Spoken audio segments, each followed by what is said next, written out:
आज करूयात सोयाबीनची भाजी. महिन्यातून 2-3 वेळा तरी आमच्याकडे ही भाजी होतच. तसं म्हणशात तर ही भाजी सहज आणि बनव एकदम सोपी असा. कमी वेळेत आणि चटकन होता. सोयाबीनमध्ये खूप पोषक घटक देखील असतात. त्यात अनेक प्रकारची जीवनसत्वे असतात. उदाहरणार्थ कॅल्शियम, मॅग्नेशियम, आयर्न आणि प्रथिने असतात. ह्यांच्यामुळे मधुमेह नियंत्रित होता. सगळ्यात पहिला एका टोपात पाणी उकळून घ्यायचं. मग ह्यात सोयाबीन ओतायचे आणि 15 मिनिटं डिश ठेवून मुरून द्यायचं, जेणेकरून मग त्यात वाटण टाकून आता वाटण म्हणजे आमच्याकडे कांदो, खोबरा, ओली मिरची, कढीपत्तो, आला लसूण हे सगळं भाजून त्याचा मिक्सरला लावून एकत्रित जे मिश्रण होतं ते का आम्ही वाटण म्हणतो.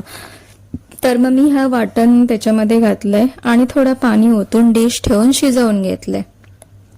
झाला तर मग एका बाउलमध्ये काढून घ्यायचा आणि वरून कोथिंबीर टाकून सर्व करायचा. झटपट आणि अगदी कमी टायमात सोयाबीनची भाजी खाऊसाठी रेडी असा.